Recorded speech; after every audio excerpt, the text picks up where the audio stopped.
everyone, and welcome back to another episode of the Kathy Barnette Show. I appreciate you guys so much. Everything that we have been doing has been to give good information to good people who truly just want to know the facts, ma'am. Leave your emotions at the door. Just give me good information from credible sources and let you make the decisions on how you and your family should proceed. And my guest today will not disappoint either of us. Before I introduce our next guest, let me remind all of you, hit the subscribe button, followed by that notification button so you can get everything that we put out there. And lastly, the share button. Share it across your social media platform, put it in a text message. Y'all know how to do this. Thank you, each and every one of you. And with that, I'm going to introduce my double good best girlfriend, Dr. Lauren Schwartz. Doctor, thank you so much for being here. Excited to be here, and I just really happy to get a chance to sit down and talk with you. Absolutely. Now, Dr. Schwartz, which y'all don't know, that she's been texting me and sending me links and emails with more links, and I am making my way through it. I just got through the one you sent with the Paris Trans Healthcare Conference. Wow. That's what we're going to be discussing today. Well, let me tell each and every one of you who Dr. Lauren Schwartz is, just in case. And I always try to give abbreviated versions of most people's bio. However, when it comes to the good doctors, right? We had a neurologist on here, and I was very I try to be as exhaustive as possible about his bio. And I want to do the same for Dr. Lauren Schwartz, because I think it matters when we're trying to find reputable people, not just talking heads who will say whatever the impression clicker wants them to say, but getting good people with good information. And also, I want to do this because I know many of you think your opinion is, I don't know how to say this without sounding mean. Let me say it another way. All opinions are not equal. Let me put it that way. Okay. I have my opinions. You have your opinions. But for example, if I'm having issues with my heart and I go to a cardiologist and he gives me his professional and trained opinion, and then I look at him and say, nope, I reject that because my opinion is, I haven't spent a day in medical school. Whose opinion do you think matters most? My opinion, as well-meaning as I might feel, or his opinion, someone who has spent the years and the time training in all elements of the heart. So I think it's important to share these bios so that we can calibrate ourselves if you're ever in thought that your opinion is all that matters. Let me tell you about Dr. Lauren Schwartz. She is a board-certified psychiatrist and private practice. She graduated with distinction from the University of Oklahoma College of Medicine and completed residency in psychiatry at the University of Oklahoma's Health Sciences Center, with additional training in psychoanalytic theory through Oklahoma's Psychoanalytic Society. She is a diplomat of the American Board of Psychiatry and Neurology, a fellow of the American Psychiatric Association. Hopefully, if you're on that trajectory thinking your opinion is the most sane opinion, hopefully you're beginning to slide down that scale a little bit. She is also the mother of 3 amazing children, and she and her husband have been married for 22 years next month in August. So happy early congratulations to both of you. Now, specific to gender affirmation in medicine, which is what we're going to be talking about today, Dr. Schwartz has authored 2 appendix sections of Dr. Miriam Grossman's book, Lost in Trans Nation, A Child and Adolescent's Guide Out of the Madness. Dr. Schwartz, through her work with Dr. Grossman, has not stopped raising public awareness regarding gender affirmation in medicine and psychotherapy, and more generally regarding the duty of physicians to treat every patient with dignity, respect, empathy, and compassion through excellence in medicine and mental health. Lastly, she authored in 2023 an open letter to her own professional organization, APA, which we're going to talk about a little bit, regarding a gender affirming psychiatric textbook, which now has over 7,300 signatures. And she has spoken to and worked with Oklahoma legislators, Oklahoma governor, and legislators in several other states regarding gender affirming care bills. This year, she has been featured in gender affirming care articles in the New York Post, Dallas Morning News, Epic Times, and continues to advocate for the safety and well-being of all patients. With a bio like that, how can anyone see you in any other light than trying to figure out the madness, as most people are, because this area of gender affirming care, which really isn't gender affirming care, we'll talk about that a little bit later, is so new to all of us. How can anyone, looking at your bio, how much time you spend, how much dedication you put into training yourself, getting yourself in a position where you know truth as best as you possibly can in this moment, how can they look at you in any other way other than positive? They don't. I hope I can help more people recognize that what I fight for, I always have fought for, and that is excellent medical care for all patients. Today I wanted to talk about, and you and I, we have these conversations off air, and the conversations just go in a variety of places. But I wanted this to be as conversational as possible, but infused with facts and not emotions, and to help all of us understand, because what seemed like it went from 0 to 60, right? Children bodies being mutilated, which is really, in my mind, what gender affirming care is. It's really the mutilation of little children's bodies, their dreams, their futures, their future self, right? They're being told to make adult decisions today, right? So think of yourself as an adult 20 years from now, but make a decision today that locks that person into a state of a fixed state for the rest of their lives. We're going to talk about a little bit of all of that. What I have talked, I think even with you before, but I've talked with a lot of folks about, is just recognizing and understanding through educating the public, parents, patients, kids, schools, school boards, legislators, recognizing what this is and what it isn't. Yeah. And if we can do that, I really truly think that's our way out of what we're dealing with right now in our, medical and mental health communities. And in doing so, I think it opens people's minds to, okay, how can we better care for this subset of patients? Which is what, as a physician, I'm asking myself every single day: is this the best possible care? Does this close the fewest doors? Does this give my patient the ability to make informed decisions because they can weigh risks versus benefits?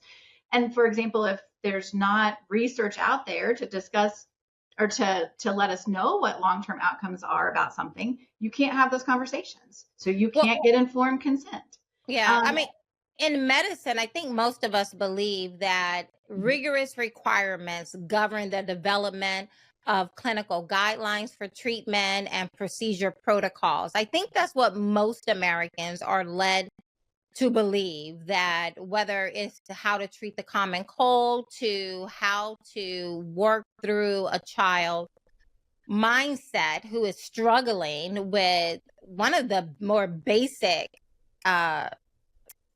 elements of who we are as a person, that's my identity. Most of us think that the science community, your field of being a doctor, that these are rigorous requirements that are put together, that you have done the research and you are following the science and you're only going where the science tells you to go. Is that the case when it concerns this little children being told that they can transition to another gender? Yeah, absolutely not. it's the first time I've ever seen it. I really think it's the first time in medicine that on such a scale, care is being provided in such a misinformed way to patients that aren't provided information about the care they're going to receive or their parents. So yeah, absolutely, it is not. And the quote that you just read was from Hilary Cass's report, which we'll get into later. Dr. Hilary Cass's report about this whole issue.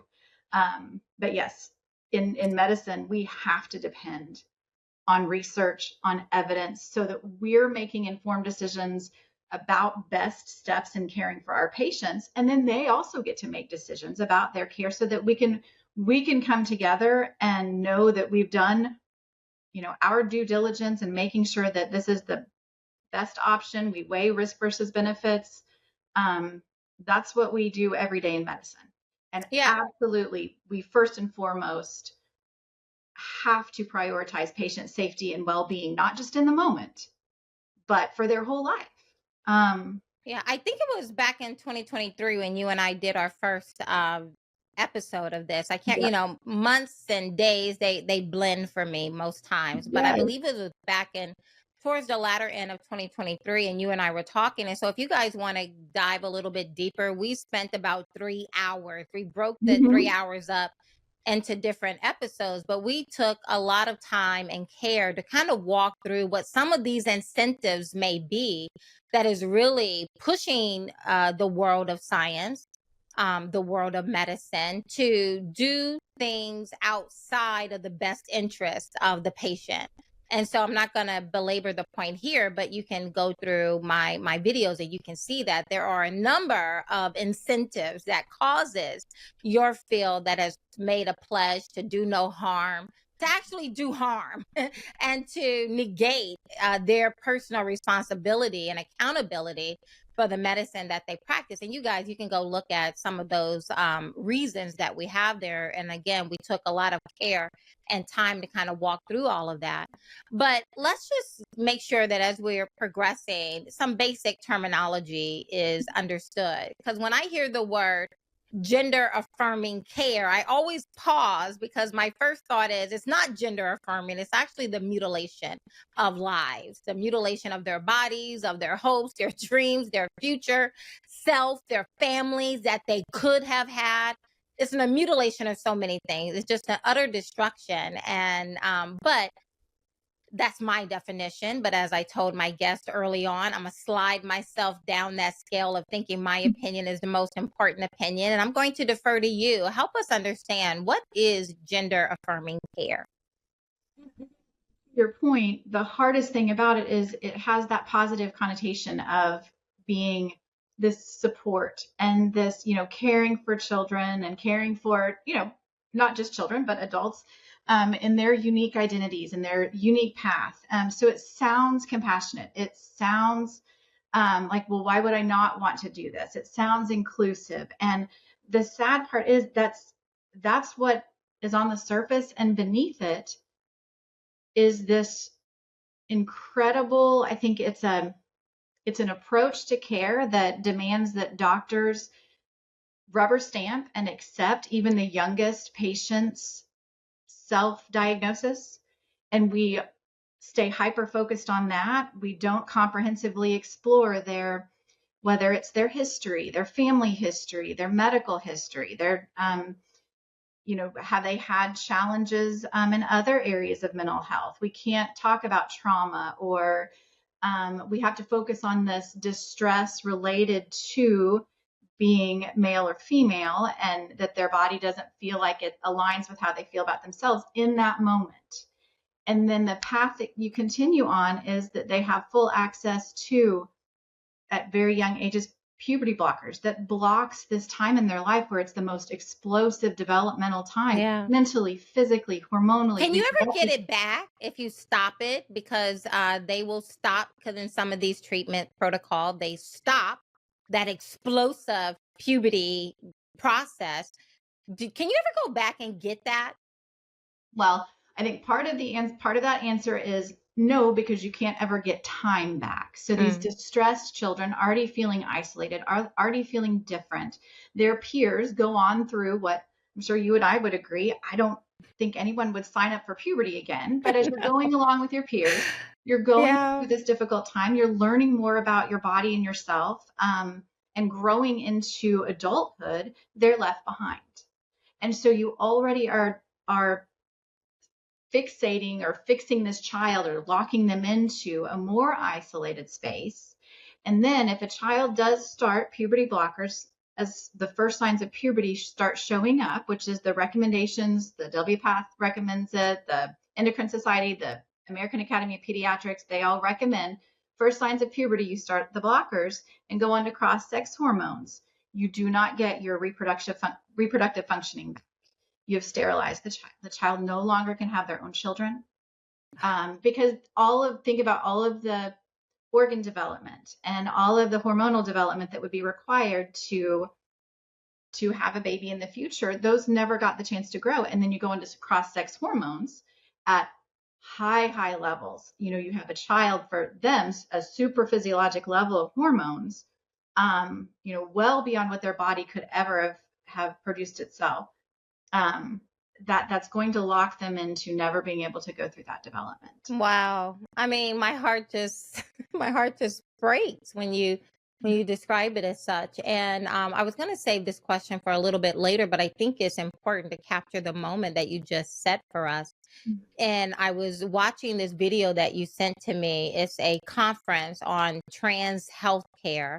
And they're really putting a lot of emphasis on the WPATH. We're going to talk about them in a few moments, but this conference took place in Paris, and they said multiple times one of the most alarming aspects about WPATH in the evidence that has come forward. This is a judge in Alabama that forced WPATH and Johns Hopkins University to provide all of their internal emails and documentation. And as you're going through these people documentation emails coming from WPATH, which the organization is the authority on all things protocol for treating trans children and others, one of the more disturbing findings is that it was WPATH that was saying that the conclusion they want, and whoever does any kind of peer review or any kind of study of them,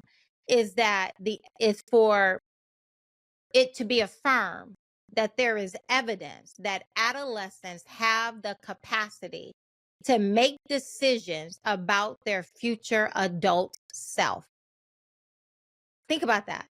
Like, this is a stated goal in the documentation from their emails, the WPATH emails that they were forced to hand over to the Alabama judge, that has now been put in public domain, is that whatever, and you're going to walk us through this, but I just want to highlight it now, because you just said this puberty blockers, when they start at the first sign of puberty, the protocol is to block the puberty, to stop it in its tracks, and then to give cross hormones. So if you're a female, I'm gonna give you some testosterone. If you're a male, I'm gonna give you some estrogen. I'm gonna confuse your system, your internal system, your DNA, every cell in your body. I'm gonna confuse it to do the opposite. And you just said what we know is that sterilization can happen. How does a child, when does puberty kick in? Around 11, 12?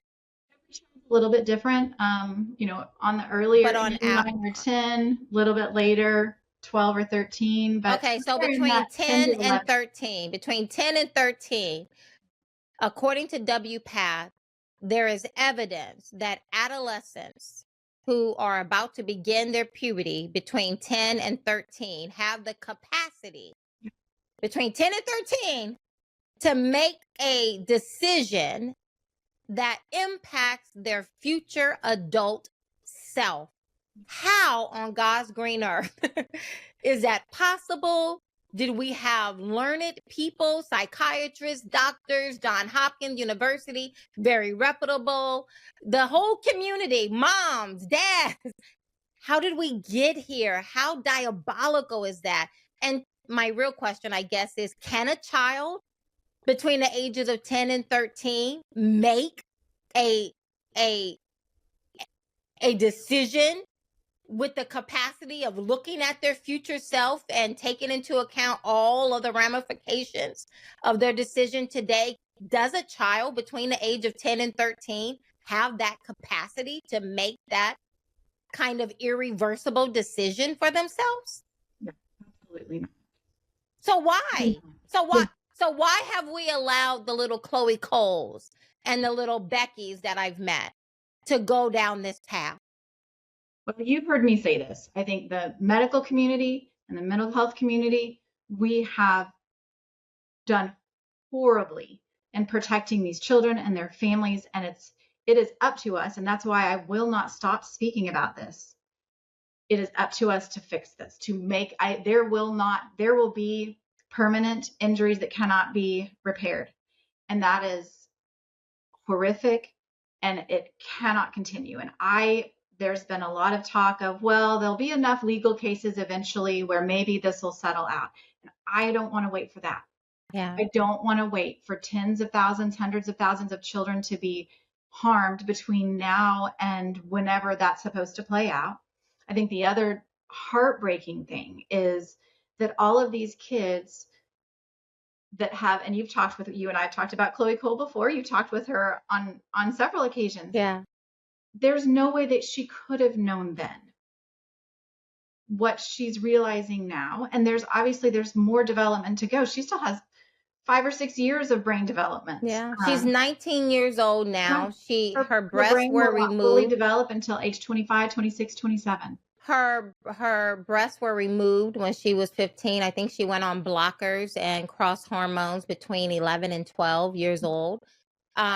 She's 19, so 4 years later, the incision from her breast removal still weeps. She still has other issues that have come from that. And I was talking to her once in this public setting, and she said, when the doctor explained to her right before he removed her breast, once I remove your breast, you're never going to be able to breastfeed. And she said, I remember so clearly, she said, I was like, ew, I'm a boy. I'm not going to breastfeed. And she looked at me and she said, Kathy, how was I supposed to know?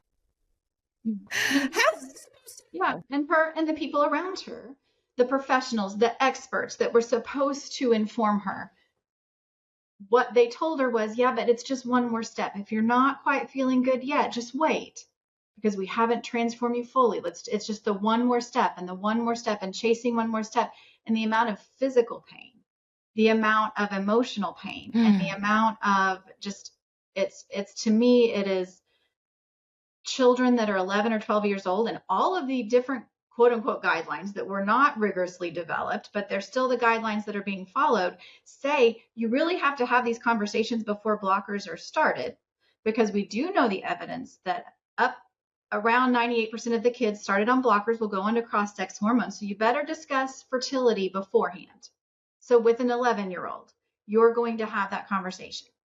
And what 11-year-old developmentally, they haven't gone through puberty. There probably won't be a huge desire to have their own children or to consider breastfeeding, because it's not even hormonally in their language yet. So it's exactly. It is so, I cannot believe how terribly medicine and mental health have failed these families. You and I were talking offline about, like when this urge to have children, it will just overwhelm your system sometime. Yeah. And we don't have to get into the minutia of what you and I were talking about, but it's the same thing, right? Because I remember being a young woman. I was not the typical, I guess, woman who dreamt about her wedding and her wedding day and having children. I wasn't. It never crossed my mind until it was in front of me, until a guy asked me to marry him. And I was like, oh, wow, what do I want for a wedding? I never had dreamt about that before. And then it wasn't until this incredible urge that was other than my own self, as I had known her prior to that urge coming, that just came over me. And I just felt like this clock was ticking. And if I'm going to do this, then we need to make a decision, my husband and I. And that's why we ended up having children so late in life, is because it just wasn't a thought until it was. And the same way, when a child is 11 years old, how are they to make a decision about their 28-year-old self and what their 28-year-old self is going to want and who that 28-year-old self is going to be?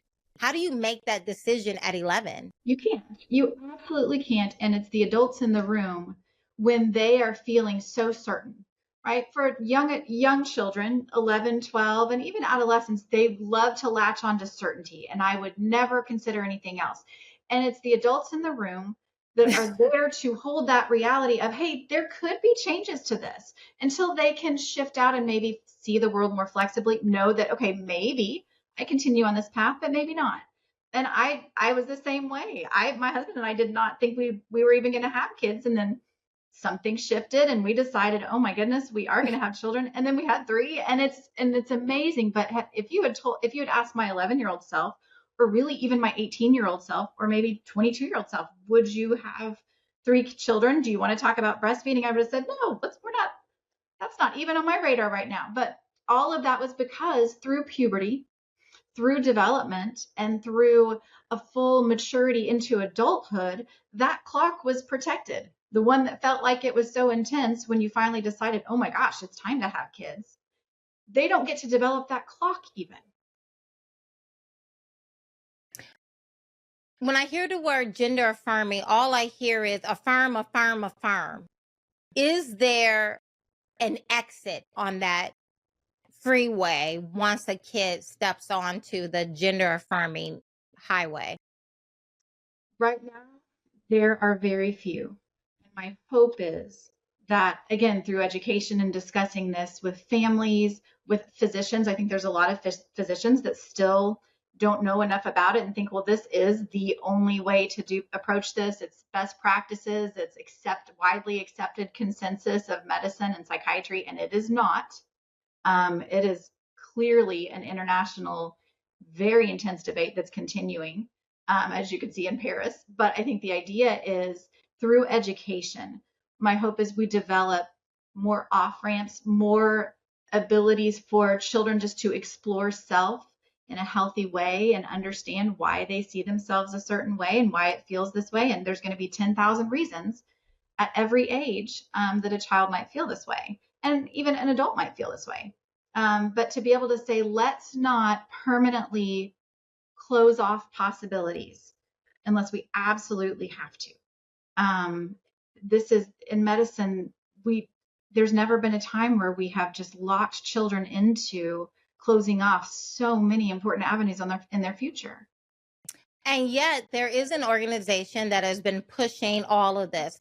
That is the reason why we have this explosion of transitioning, quote unquote, because it's not possible. But the reason why we have this, I don't even know what to really call it other than saying words like mutilation of children's bodies, because it's not gender affirming and it's not transitioning if you're following the science. It's just a mutilation of so much. And modification. And I mean, that's a pretty gentle terminology. And I don't. What is it again? Say it again. Sex trait modification. So if you're modifying secondary sex traits, so think about just modifying the appearance of or the development of certain outward sexual characteristics that you see. So breast development or facial hair growth, things of that nature.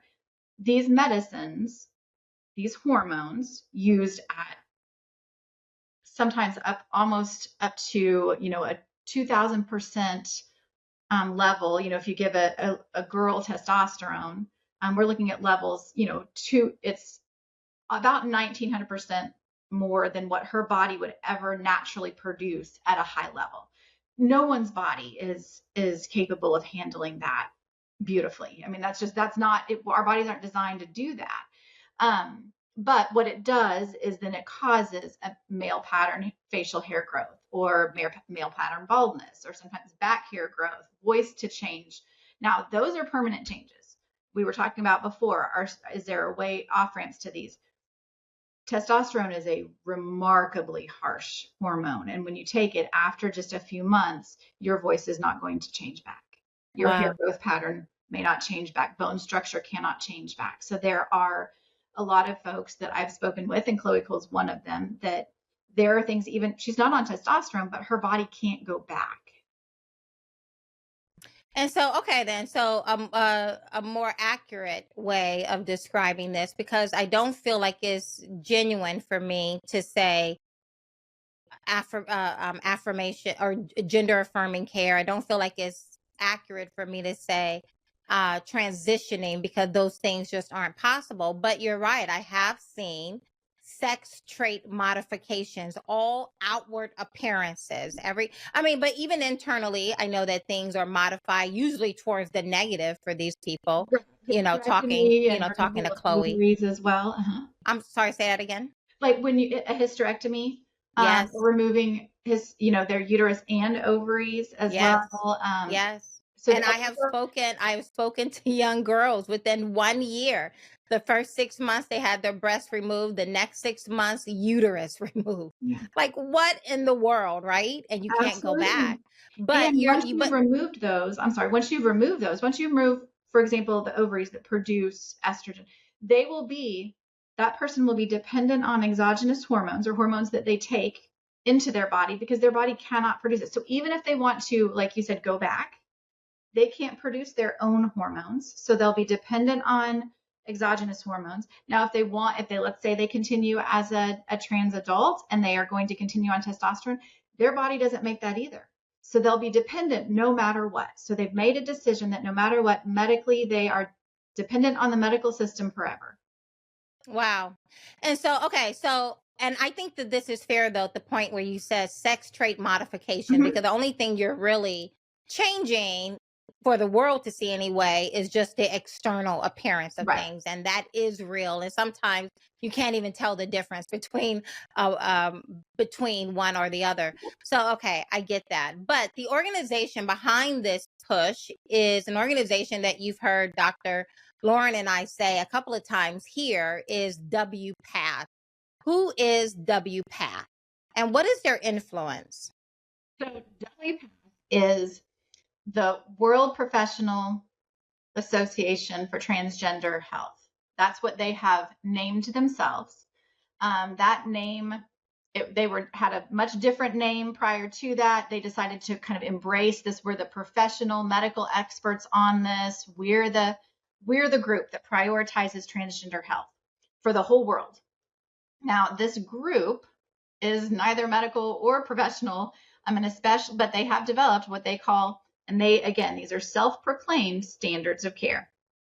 And most recently in 2022, they published the Standards of Care version 8. So they've had updates over the years. And this one has been the most alarming.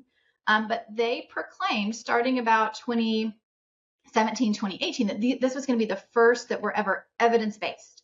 They were going to have systematic reviews. This was going to be the standards of care. So a lot of us already, working on this in the community, were, I think, kind of a little bit hopeful that, okay, we're going to see the evidence. We're going to see that, okay, some of this stuff is rooted in good evidence, and so we need more of it, but this is an encouraging shift. And it was the opposite. They presented standards of care with zero, they had no references to actual results, actual studies. They said that they did commission studies, but then they didn't utilize any of that data. Now, how do you know this? Because I have read through all of it. I have read through their standards of care. I have read through what they presented as the studies. And what we now know is there's been a tremendous amount of research done, and they did commission Johns Hopkins University. They signed a contract with them in 2018. It was unsealed in the Alabama case that you were referring to.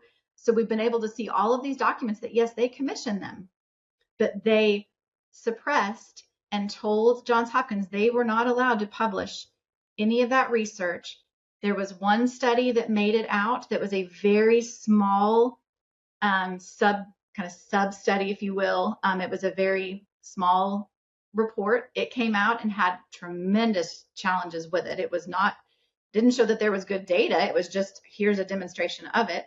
But instead, what they did is they overrepresented the outcomes, and they presented kind of a more circular version of, well, these are previous, they referred to the previous standards of care, their guidelines from version 7, and then another endocrine society guidelines, they referenced those that also are very heavily influenced by WPATH. So we have not seen hardly any of the studies done by Johns Hopkins. They're completed but pending publication. And in these emails back and forth between WPATH leadership and Johns Hopkins, they were told, you will not publish this. We have control over that.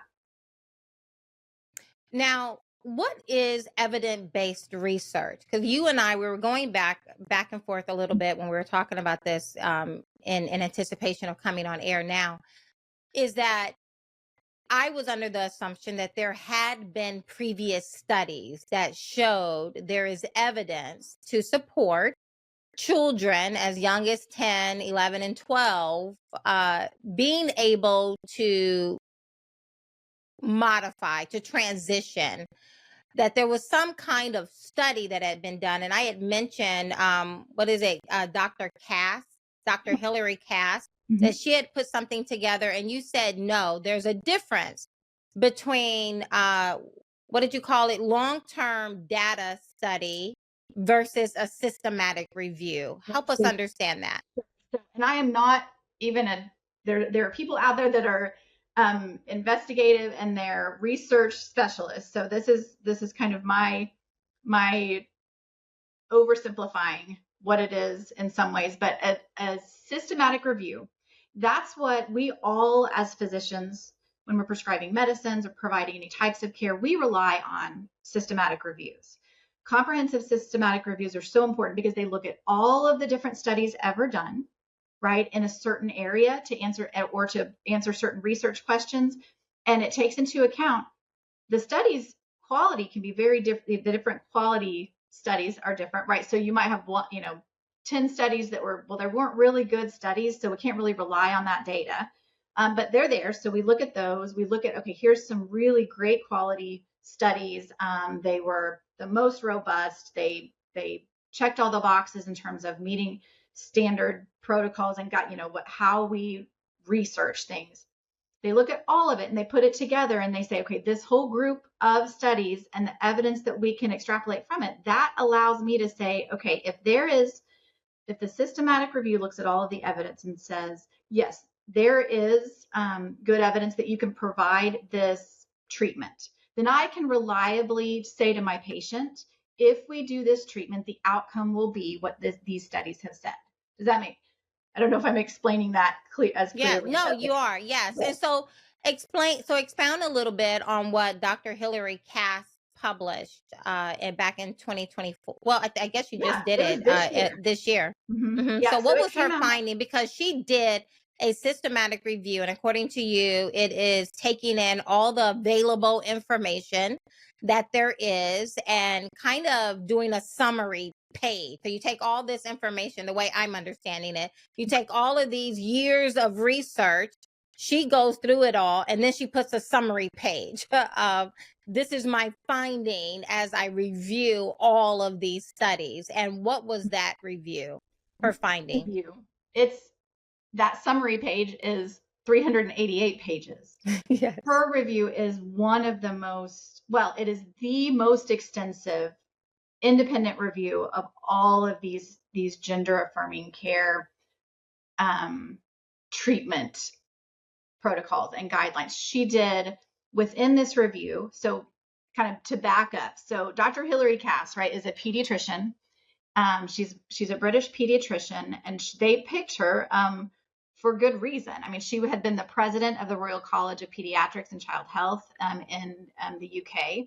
She originally was commissioned by their health services, right, in the UK to look at their gender clinic for youth. Right. So JIDS was their clinic then. So she dives in and she starts the investigation. And as she's investigating, it's clear that she's going to have to look at a whole lot more because she wants to provide recommendations and guidelines Right. for the UK moving forward. So this turned into a 3.5-year huge independent review. That wasn't just one systematic review. She commissioned Right. the University of York to do 6 of them. She also had them look at all of the guidelines internationally, and she looked at those and then the quality of those guidelines. And WPATH specifically did not do well. So they were not, their guidelines, they didn't go through like the rigorous process that we were talking about of developing those guidelines. There was a lot of things that there was a lot of circularity of just the research that they were quoting. And then it just was a really, really clear review of everything out there. So I mean, it was the biggest. And what were her findings? Her findings were that unfortunately there was not good data to support moving forward with puberty blockers, cross-sex hormones, and especially not for kids. For children. Okay. So that was her. So, okay. So that settles it. Everyone's Right. okay. Everyone get the new information. We now know we have all these years of reviews and evidence and protocols. She is formidable in her own right. And she has now come forward with there is no good evidence that supports mutilating little children's bodies in order to achieve some outward appearance, sexual trait modifications. So we're done, right? So everyone is on the same page? Not quite there yet. Unfortunately, with the release of this report, there was a tremendous amount of hope, and especially here in the United States, that maybe we would start to pay more attention to, hey, the evidence, the data, it's not there. The studies that WPATH claimed they were foundational for their quote unquote standards of care, which are just poor quality guidelines, right? That people would start paying attention. And many, many countries, European countries, other countries are absolutely rolling things back, and the United States is barreling forward. The CAS report it's been pretty quiet, just in the media, which is unfortunate. And then additionally, there's a ton of, I think, attacks that we're seeing on the CAS report saying, well, it's political, and which is heartbreaking when you hear even Dr. Cass talk about it herself. I mean, she's so passionate about, again, providing best possible care for these kids. And when you are providing care that's not evidence-based, that has a tremendous amount of long-term harm that we know is being done because we're watching it happen in real time, then there's no data or long-term evidence that this is beneficial to them. What are we doing? We don't do that with any other child. So why do these particular patients who struggle with this particular type of distress, why are they presented with substandard care and everyone else gets better care? That to me it makes no sense. It's opposite of what you would ever think, that especially the folks involved in gender affirming care and providing it, you would think they would have been ecstatic about the CAS report. Because now we would know, right? Yes, maybe we didn't know before. Now we know. And so now we can do better. But what adds insult to injury is that maybe right around the same time as the April 2024 CAS report came out, this judge, so courageous,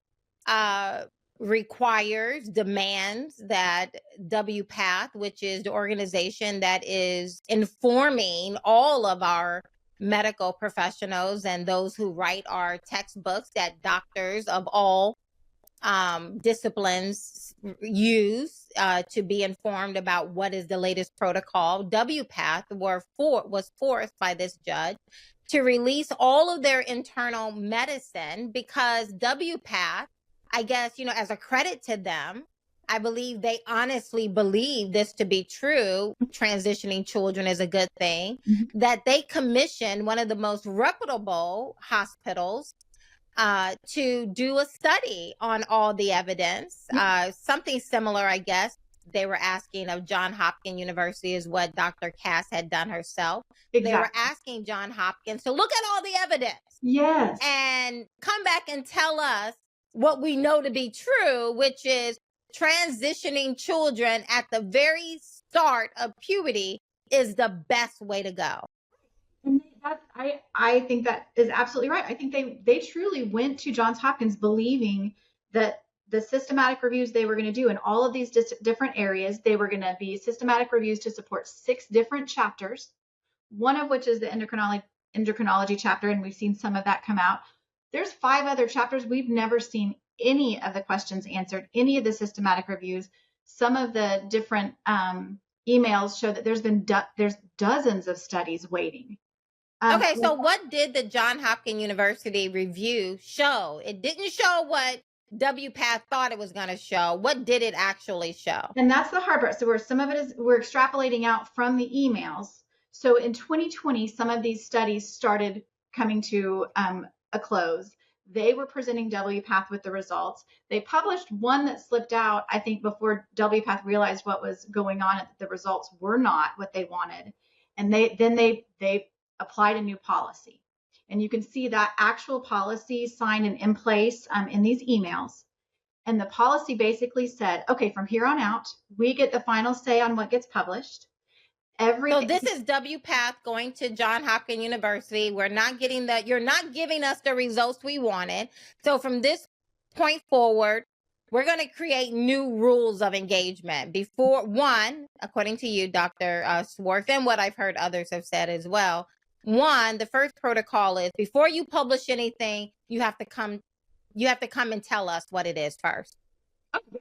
That you have to let us know, what conclusion are you going to present? Well, that's not research. We don't know what the conclusions are because you have to base the conclusions on the results. But they needed the conclusion to be written to support broadly transgender health. But that doesn't sound like following the science. That sounds like an activist. And it is. And that's where activism is replacing evidence-based care.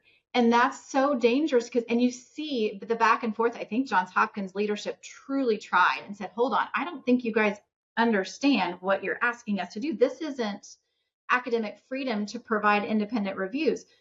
Independent reviews are what's going to support your standards of care and making them as robust as you want them to be. I don't think you understand what you're doing. You're worsening the credibility by doing this. So they asked them to make sure their conclusions that they didn't know what they were yet were approved. They also said that, yeah, we get to have the final say on what does get published. And then additionally, they had to agree to then put a disclaimer in all of the published reports. And in the one report that did make it out, one of the smaller research papers that we saw, it includes the disclosure. And Johns Hopkins had to say, these results in this paper is independent of WPATH. They didn't influence us in any way. These are our. But of course, that's not true. So why would Johns Hopkins do that?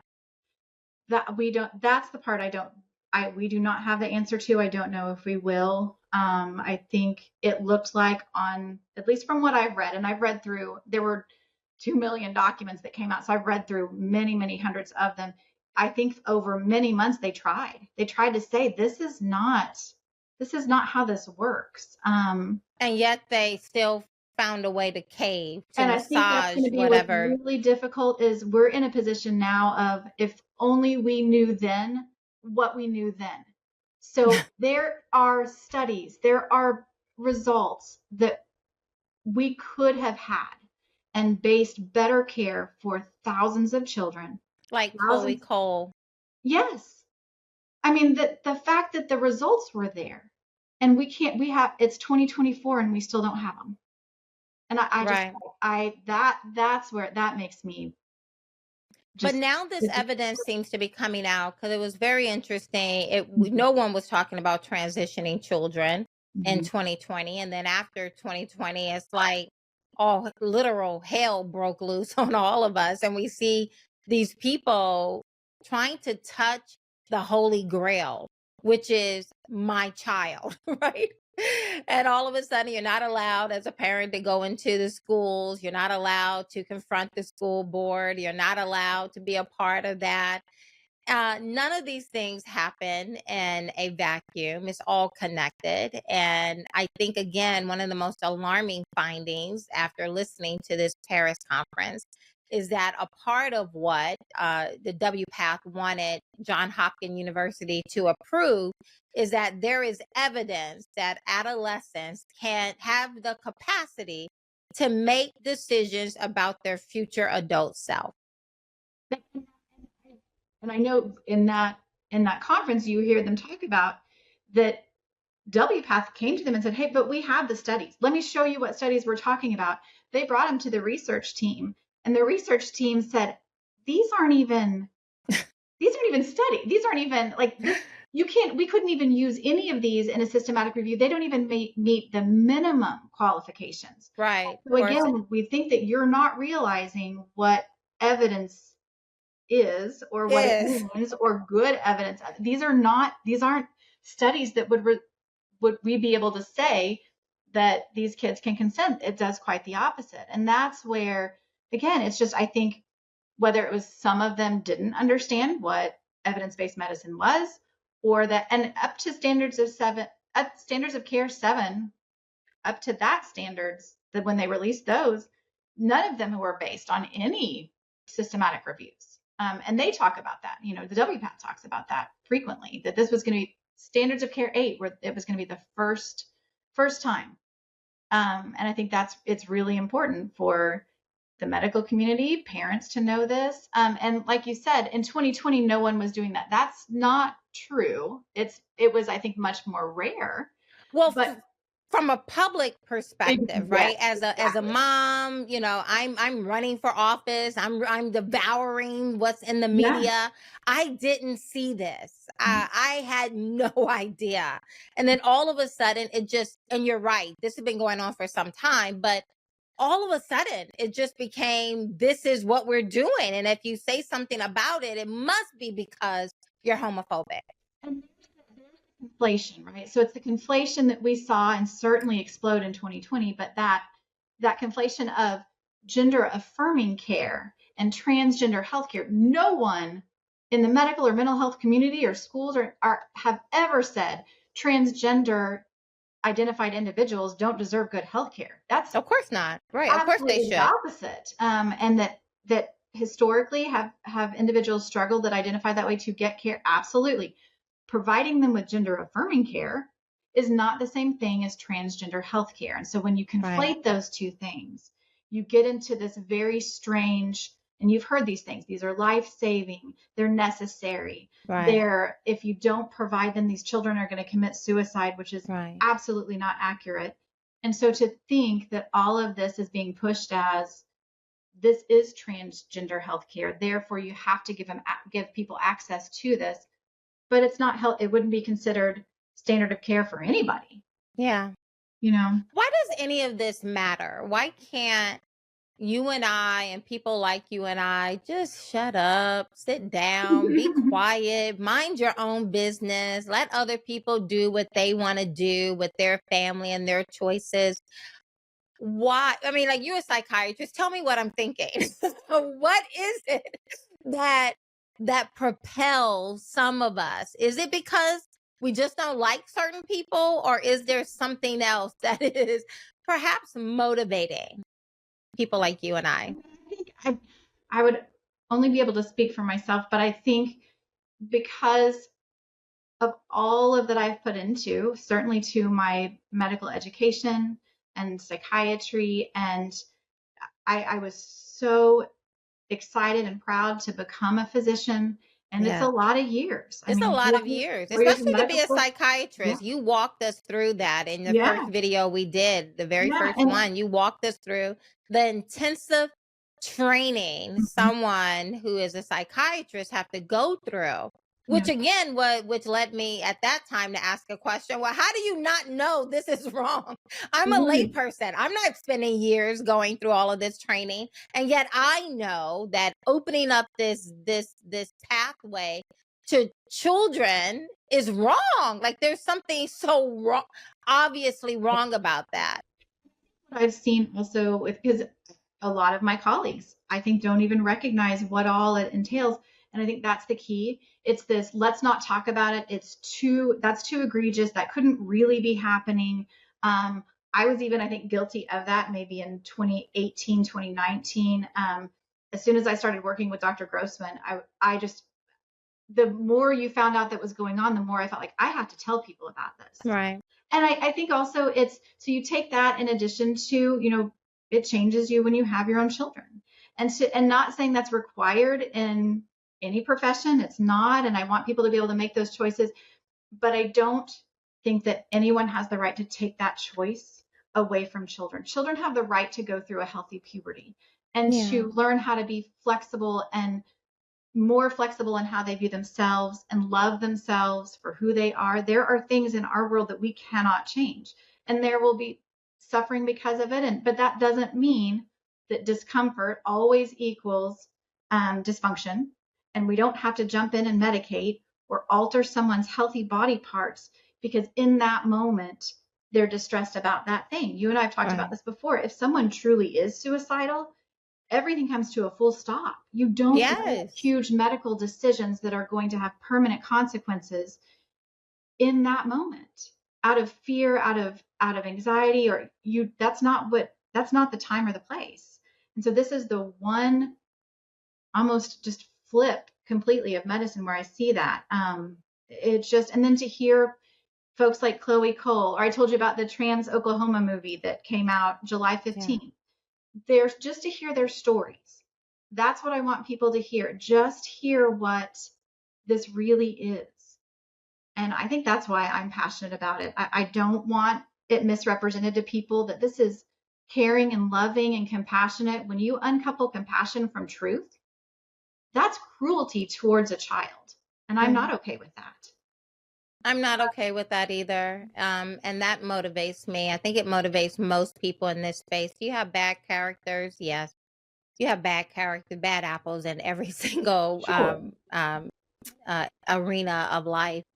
And yet, I love children. I believe, it's just something so precious about looking at those little faces and hearing their big plans about who they're going to be and how they see the world and that innocence. And I just want to protect it. I want to protect it for my own children. I want to protect it for your children. And in this wonderful country, we all were blessed to be born in, because there's a lot of people who aren't here in this country, a lot of them trying to get in through our southern borders right now. But for those of us who understand how fragile this experiment called America really is, the way that it moves forward is that you may have an opinion and a thought, but your opinion and thought does not necessarily trump mine. And in our country, you have ideas. We're supposed to be able to bring all ideas to the marketplace of ideas, and let's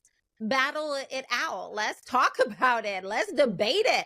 Let's rigorously discuss it and see what is the best one for the nation. And what I fear, what I sense is happening is that a lot of what is good for our country is being put on the back burner. The criteria, if the rubrics is the welfare, the good welfare of a nation, if that's the rubric, those things that would be good for the nation are being put to the back burner, and other agendas are coming to the forefront. Agendas that isn't so much about the good welfare of our children and protecting the next generation who's going to inherit this country. And I think ultimately that is bad for our nation. And so it's for my own children and other children that I just cannot be quiet. And it's for the good of the nation. I love this country and I want to see it do well. And I think in order to do that, we have to have more conversations. And so, Doctor, I'm going to give you the last word. Is there anything else you would like us to know that we haven't discussed yet? I feel like I'm just so thankful to be able to come and talk with you about this. And just, I think to your point, that we have to be able to have open conversations. I want show me evidence. Let me know what I can do that's going to provide best care for children. But I think just as with kids, same thing with our nation, you don't sacrifice a child's future for the demands of today, what they think they need to do right in that moment. And they're so certain this is exactly what they want to do with their life at age 11 or 12 or 15 or 18. That's the adults in the room have to start being the adults in the room. And Yeah. I think I've said this before to you, but parents, you are the experts.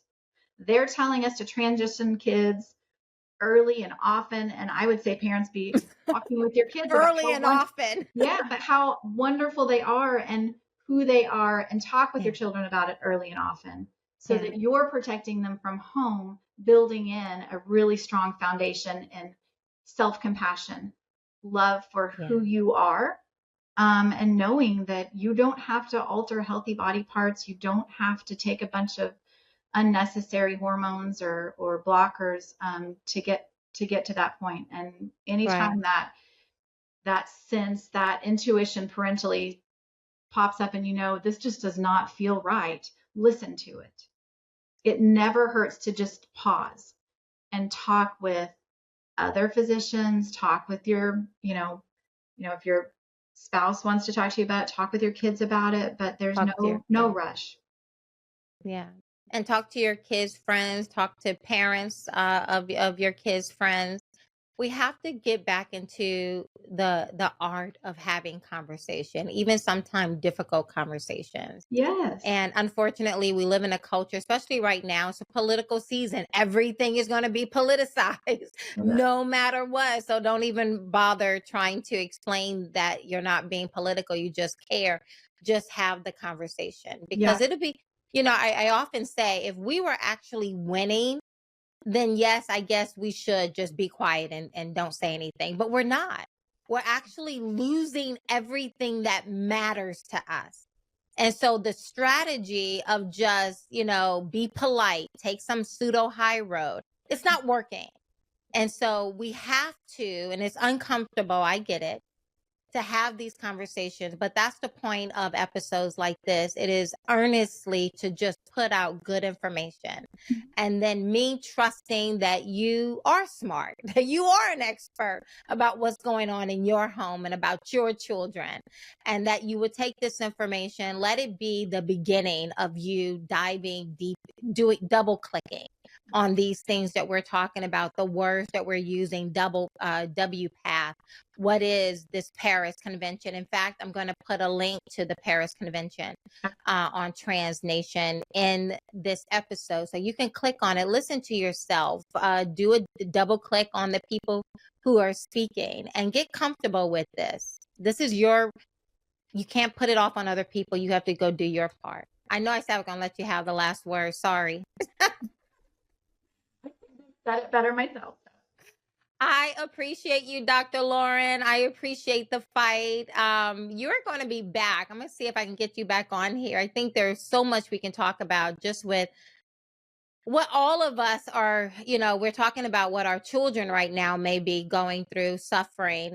The world we're living in, it is just hot potatoes all over the place. It's like trying to find something to obsess over is like trying to drink water from a fire hydrant. It's so much that has gone wrong and seems so overwhelming to all of us. And I believe, mental health and my own mental health and making sure that I'm in a good and happy place, and my children and husband are in a good and happy place. It is something that you cannot be passive about. I believe you have to be, you have to get in front of it. You have to learn, you have to double click on these things. And so, Doctor, I'm going to invite you back to help us have that conversation as well about what it means to be a good mental health. What is that? Honored.